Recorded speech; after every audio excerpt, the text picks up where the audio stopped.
Happy Thanksgiving. I hope you're full of turkey and stuffing and everything else, and you had a great time yesterday. I hope that you've gotten up early and got your Black Friday shopping out of the way. We wanted to jump in today and do something a little bit different with our Thanksgiving episode. We spent a lot of time answering questions and sharing things from our perspective and talking about stories from our lives. And we love doing that, but maybe some of you don't know a whole lot about us. And so we want to take a little bit of time today and share our story about how we met and some of the things that happened with that. And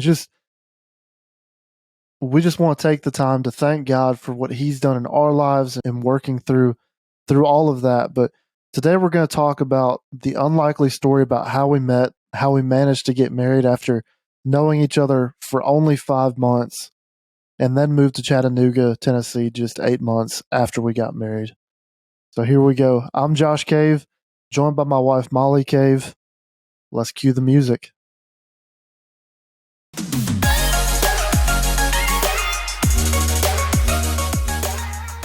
Welcome to the AfterYouth Podcast, where we answer the most challenging questions asked by every Christian young adult. Let's dive in. Well, thanks for joining us again. Like I mentioned in the intro, we're going to talk about just our story, how we met. To start out, I grew up in Mississippi, just outside of Memphis. I lived there my entire life, pretty much. And I was homeschooled. Molly will talk a little bit in just a minute on some of the different ways we looked at dating. In high school, I dated some, and then as I went to college, I dated just a little bit. But I did date a handful of people. I always wanted to be married. I always wanted to be in that kind of intimate relationship. But probably I was 21, 22 years old and just really questioned how that could happen. I really didn't know where God was going to bring somebody. And I remember a lot of conversations where I really didn't think it was going to happen. It wasn't that I said I was never going to get married or anything like that, but I just had no idea how God could work it out. I didn't have any potential prospects. I wanted to be married, but had nowhere to really go.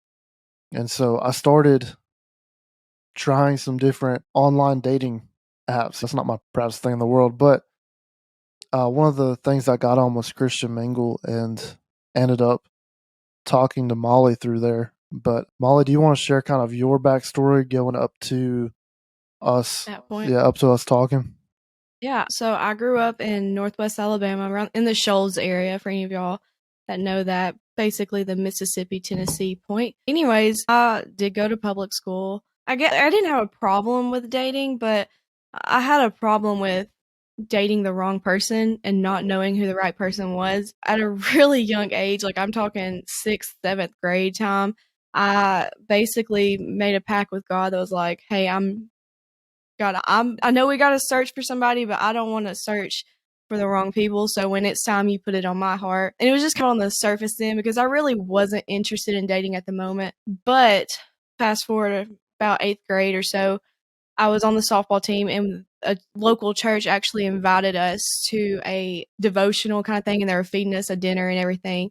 And the girl that was speaking actually spoke about how she was sick of dating. She had been heartbroken after time, and so she decided to make a list of the exact guy that she wanted and give it to God, all the way down to I think it was she didn't like cheese and he liked cheese or something like that, like something totally ridiculous, but that was her guy. And fast forward several years down the road, she met her husband, all the way down to the cheese thing. Like, she found him. And so a light bulb just clicked in that moment, and I went home and I made me a list, and I hid that list for forever. And no, I don't think anybody until after I met Josh actually knew about this list. But it was all the way down to, I want somebody that is obviously a godly man. I wanted tall, dark hair, green eyes. And I wanted somebody that I grew up on a farm. I really didn't want somebody that was like a farm boy, but I wanted somebody that was good with their hands, that could fix cars or things around the house when needed. Well, he is a mechanic, but he's also this very detailed problem solver that he has to find YouTube videos and get the things done. I also had on there somebody that plays guitar, and he plays a couple of other things, but as you can see behind me, and there's a long wall behind me, he plays guitar amazing. And then let's see, I think there was something else on my list. I don't even remember all of it, but all the way down to obviously all of those things. And I said, God, it wasn't really a pact like, hey, this is what, or an ultimatum like, this is once I meet this person, this is how I'll know it's true, because I have asked for signs from God before, but I didn't really want that detail of a sign. But I was just like, God, this is what I want in the man I marry. I know you have plans for the man that I marry, but this is what I want. So if I could at least have this, I'm going to pray and I'm going to wait for you to put it on my heart that it's time to start searching. And of course, growing up in high school, I didn't really text or date a lot of guys. Actually, I didn't date any guy, but I texted a couple of guys, and I knew from the moment that I started texting them, this is not going to work out. This is not who God wants for me. But of course, being a teenager, I was like, let's have some fun. That fizzled out really quick. And then going into college, I didn't really bother with it that much. And once I got out of college, I didn't really, I graduated in 2018, and there was like one or two guys that I might have texted leading up to Josh. But it was really interesting that leading up to the moment of getting onto Christian Mingle, there were a couple of guys that I was texting, and I could just feel God working on my heart. Again, I knew those guys weren't the right guys, but it was almost like the timing was there. Okay, Molly, here you go. This is it. But I couldn't quite figure out what that feeling was. Looking back, obviously, I know why it led up to that point, but because I had that feeling, that urgency, I was trying to figure out, okay, I've never dated before. How do I get into that dating scene kind of thing? My best friend from college, I was telling her about this, and I was just basically, just what do I do? Like, how do I go about this? And she suggested some dating apps, and I was like, I'm not getting on Tinder. Like, I know the people on Tinder. It's nothing against Tinder, but that's just not what I was looking for. But I was like, is Christian Mingle too goofy? Is it the commercials? And she was like, give it a shot. Like, you're looking for somebody that's a Christian, and if they're willing to get on Christian Mingle to look for somebody, then they probably have their standards and their values that they're looking for, just like you. And so that's basically how I got onto that. I remember the day, this is going to sound ridiculous, but it was like March 1st, I think, at 11 o'clock at night. I got on there and created the account, and you have to wait like 24 hours to actually like, they have to make sure your account's correct, or decent and real, and not vulgar and all that stuff. And none of my information popped up. Well, the next morning I woke up and I had a message from Josh at 6 o'clock in the morning. He was literally the first person that messaged me. But anyway, so that's the story leading up to that, if you want to kind of take it from there. Yeah, so we talked for maybe a couple of weeks, and I remember I was real particular on these dating apps. Like, I would talk to people, but I didn't talk to anybody on the phone. It was like my thing. Like, I didn't want to talk to anybody on the phone unless I was like really gonna take it serious. But Molly called me on just I think it was a Sunday afternoon or something. It was a Wednesday night after church. Yeah, and so she called me, and I swear she talked nonstop the entire time. And if there was anything that would explain the rest of our marriage from then on, that would be it. But she talked nonstop, and I got off the phone. I was like, I don't know about this. Like, she seems cool, but I don't know. Anyway, we ended up continuing to talk, and we met in a little city called Corinth in Mississippi. We went to a movie. I'd like to add, though, this was in the middle or the beginning of the pandemic. We literally met the day before the pandemic started, or the shutdown started. Yeah, so it was like just before everything got crazy. So we went and saw a movie, and I went and ate Mexican, and we sat in Dairy Queen for probably 2 hours after that, and where I literally spilled my entire life story to him. And we had a good time, and I went back, and I had dated, like I said, I dated in high school, and so I dated several people, and I've always been a real slow decision maker. Even now, like, we make decisions, and I'm like, I'll think about it for a week or two, trying to figure out stuff. So we had a good date, but I was like, I don't know, I need to hang out with her. I need to decide. And with COVID and everything, it was a weird time to set up a second date because we were crossing state borders and stuff like that. And that sounds crazy now, but Like, that was a big deal then. Nobody was sure if they were going to shut down stuff. But Molly, I think you had a little different experience with our first date. Yeah, going back to that whole, I don't know if you can call it a pact with God. My agreement with God was, you let me know. You put it on my heart when it's the right one, it's time. And I left that day and I was like, I'm going to spend the rest of my life with him. There is no ending this relationship from this first date. And so I didn't see an end in sight. I was like, let's get to date 2. I want to move on with the rest of my life with him. And you had to drag me along, I think, to the second date. Yeah. I think you probably rescheduled that date like 4 times and was like, oh, COVID. Yeah, I drug my feet a little bit,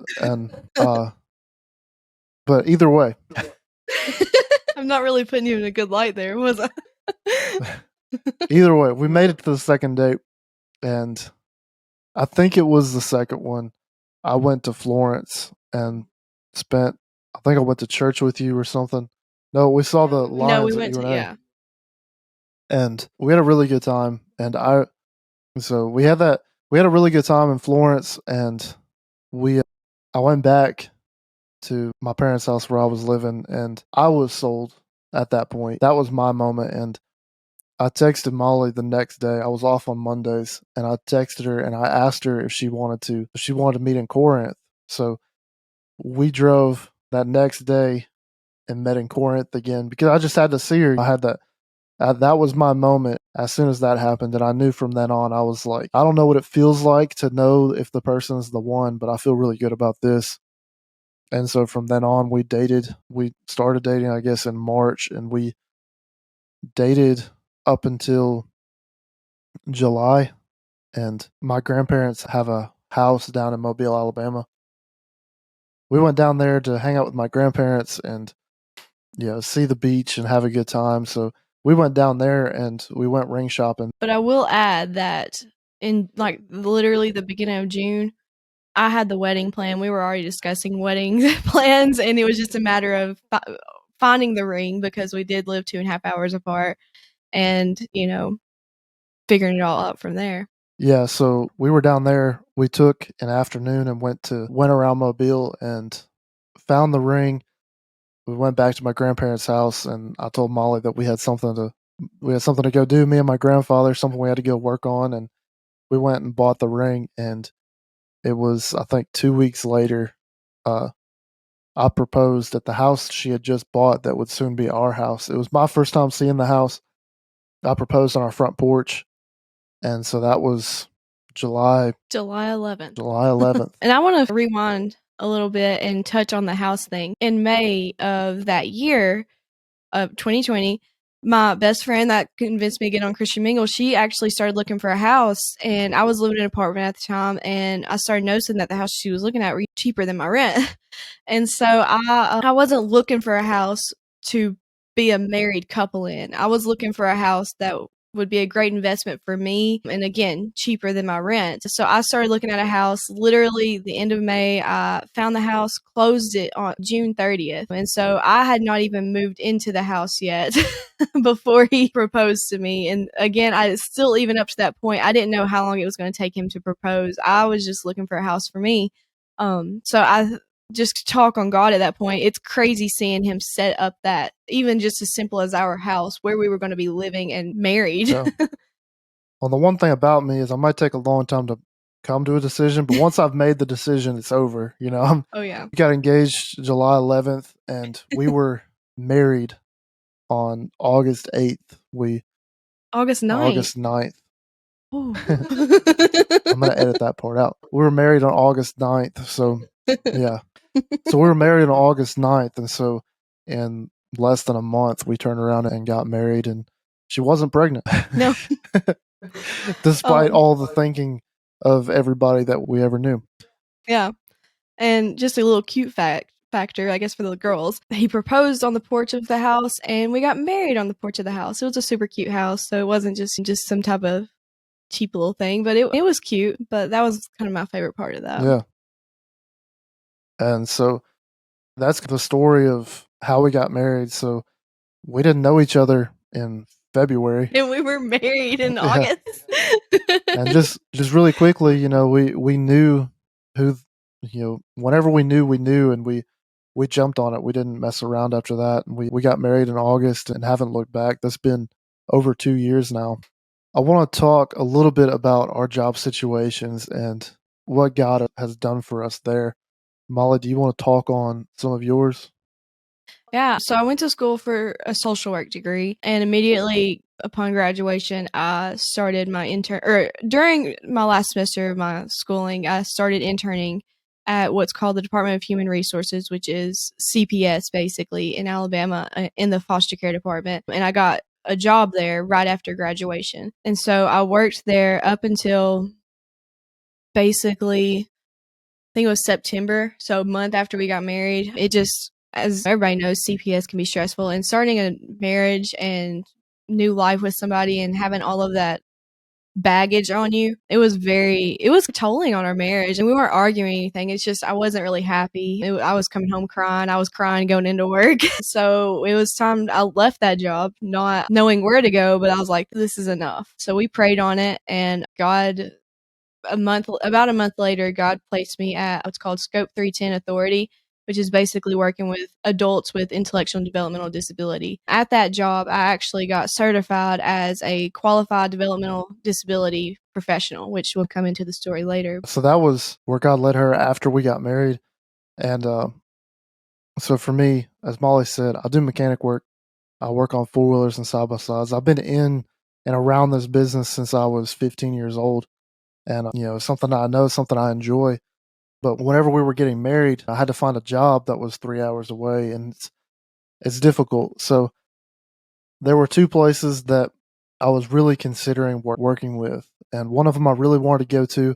It was the same brand I was used to. It was going to be an easier transition, I was thinking. So the other place that I was looking at wasn't really my favorite. I just wasn't sure, but also I had a really difficult time getting them on the phone and stuff like that. So I was like, yeah, I don't know. Maybe they don't really want me that much. Maybe we'll just see. So I put in applications for both places. I talked to them both in person. So we were on our honeymoon, and I got a text message from the place I really wanted to work at, and they said, "I'm sorry, we want to hire you. We just have no physical space to put you. We just have too many technicians." So I was like, "That's cool. Let me figure out what I can do." So that was super disappointing, especially on our honeymoon. And so I went to McDonald's to get something, and I called up the other place that I didn't really want to work at that much. I called them. I said, "Hey, have you been able to talk to some of your higher ups to see if I can come work with you?" And they said, "You said you could start this date." I was like, "Yeah." Because I'll see you there. I'm like, "All right." So I felt a lot better. Obviously, there were a lot of question marks, and I really wasn't sure how it was going to work out. But I had a job, which was the big check mark. So we get back from our honeymoon. I finish out my 2 weeks at my other job. I go and I'm about to start at this new job. And they had two locations. One was about 30 minutes or so from our house, and the other one was 5 minutes from our house. And my family was coming with my toolboxes and stuff. I called up the guy I was going to meet, and I said, "Hey, we're about to leave. We'll see you in about 30 minutes." And he said, "No, I need you to go to our other location, the one that's about 5 minutes away." So I said, "Okay." We drove up there, dropped my toolbox off, and I ended up being 5 minutes from work instead of 30, which was already a step in the right direction. And I was still worried. I thought I was going to get a pay cut just based on some of the rates and stuff. And so I started at this job, and I was like, I really don't know how this is going to work out. Am I going to be able to make any money here based on what they're paying? And it took all of about a week for me to make more money than I was making at the other shop. And so just all of the sudden, all these things started to happen where they were really positive and really worked out on our behalf. The manager there was great. Still is. He's still my manager. I was worried because I really wanted to work at the other place. It was everything I wanted. And then I turn around and God changes it up and he gets me to this other place where it's closer. I'm making more money. All these things have worked out positively in a way that I couldn't see how it was going to happen. And so fast forward about 8 months, and my manager, who I was pretty close to, we weren't super close at the time, but he ended up transferring to one of our Chattanooga locations. I asked my manager, I said, "Do you need anybody up there? Or if you're ever looking, let me know because I might come up there." And he said, "Actually, I need somebody right now. I need a tech right now." And I was like, "Man, let me talk to Molly and we'll see what happens." But I told him, if we can do it, I'd love to do it. I'd love to go up there and go to Chattanooga. He took I think it was about a week, the longest week in my life, where he was talking to some different people and getting approval for me to move up there. And from that moment where he said yes, it was 1 month before we had all of our stuff moved and we were in Chattanooga. And during that month, we were able to sell our house for more money than what Molly paid for it. We were able to get up there, get situated, and I started my new job. And at the same time, Molly was able to work remotely for a little bit while she was transitioning. So within a year, we got married and moved states. We moved, it was 3 hours from where we were living to Chattanooga, Tennessee. So all these things happened and God orchestrated all these opportunities. And whenever the opportunity came up to go to Chattanooga, it was almost a no brainer for both of us. Like it was a cool opportunity and we really haven't. I mean, we miss people that are there in Alabama, but at the same time, you jump at opportunities when they come. They don't come knocking all the time. Yeah, and I think it was one of those things where it was like, and God works on people's hearts differently because everybody has a different way of thinking, different way of processing. But Josh said, like, he does take a long time to think about things, but when he's thought about it, he's jumping on it. And for me, I jump on everything. Like, whatever God sends me, I'm like, hey, let's do this. But I think for us, the moment Josh walked in the door, I was like, hey, they said we could go. I was like, let's do it. We just both felt God's presence in that moment. And in the even in the thought of just moving, it was like, God's doing something. God's working. Let's see where he takes us. Yeah. And so it was crazy. It was crazy to see how all these steps took place. And Molly, real quick, I want to give you the opportunity to talk about how you ended up at the job that you're at now. Yeah, so like he said, the job I was working at, Scope 310, oh, I love those people. They were amazing. They were just genuine people, and they were so helpful. The job was not a remote job, but they were like, we're going to send you off with a laptop in a totally different state 3 hours away. And we're going to trust that you're going to do your job while we're looking for somebody, while you're looking for somebody. And again, the job wasn't remote working, but I was able to do a few things. So it was really amazing that God worked that out for me and for them. But during that time, right before we left, I did a remote interview with somebody from Chattanooga, with a job from Chattanooga. Before that, I had actually applied to over 30 places and did not hear back from any of them. So I finally applied for a state of Tennessee position, a social work position that I was a little nervous about. It wasn't CPS, but I was nervous because it was a state job, and I remember being so stressed at the last state job I was at. So anyway, so I interviewed with this place and found out a little bit about them. It's the Department of Intellectual and Developmental Disability. So along the same lines I was working with at Scope, but I was basically going to be a case manager for a Medicaid diversion program. And so they interviewed me probably about, I don't even remember, maybe a week or two later. They emailed me saying I had the job. And so my last day at Scope was June 1st. And my first day with Department of Intellectual and Developmental Disability was June 1st. And in talking to the person who interviewed me, I found out that one of the reasons that HR basically, I say flagged, but loved my resume was because I had that certification of QDDP, Qualified Developmental Disability Professional, which I would not have gotten had I not worked at Scope to begin with. So, like, I'm getting chills now. The fact that God took me and placed me in a job for 8 months, that's it, 8 months, and was like, I'm going to put you here long enough to get qualified. That way we can move you off to something else. So anyways, that's about up to the point of the job. I'm still working there today. It's a remote job. I love it, but that's about it. And that's kind of where we stand today. We've been going to Lafayette Church of God for a little while and really enjoyed them. We bought a house back in February out here, and it's just been incredible to see how God has orchestrated our lives. And why do we share all this? Why do we talk about it? But the first thing is because we're incredibly grateful for how God has worked out all these small details in our lives. We could have never done this. We could never have planned this the way that it happened. You know, obviously, if I had my way, I'd be working at the other shop in Alabama.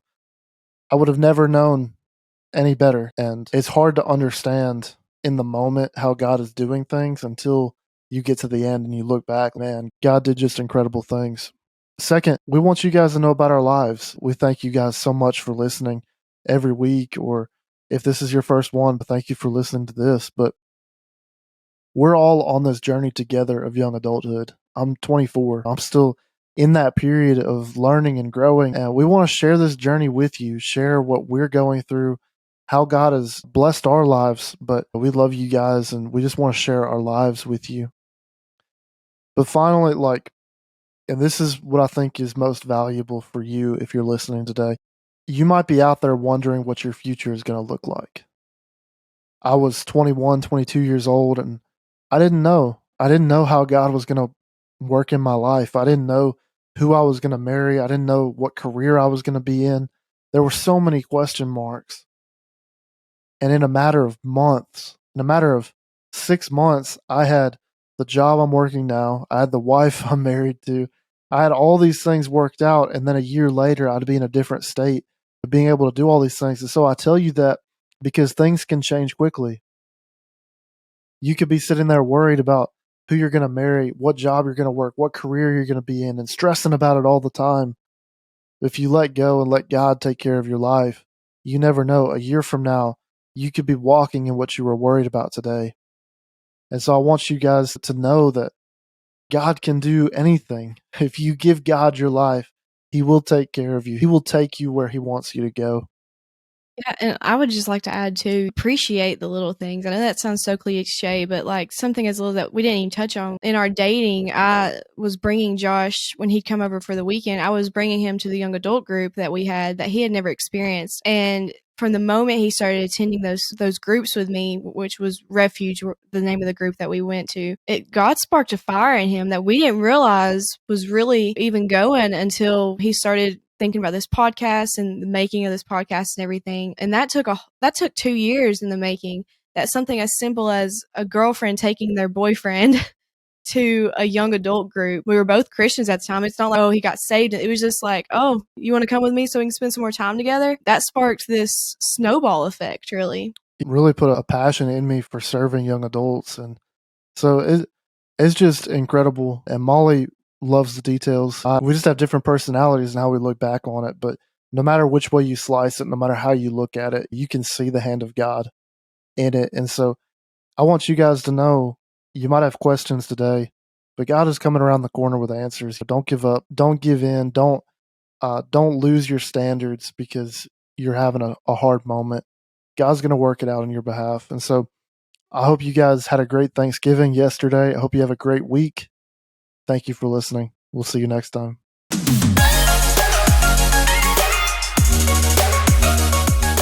Thank you so much for listening to this episode. To keep up with everything we have going on and get updates, follow us on social media. You can find us on Facebook at the AfterYouth Podcast, or on Instagram and Twitter at AfterYouthPod. If you enjoy the content we put out, consider giving us a 5-star review on Apple Podcast or Spotify. This helps us reach more people with what we're trying to do, and we really appreciate it. Thank you for listening every week, and we will see you again next Friday.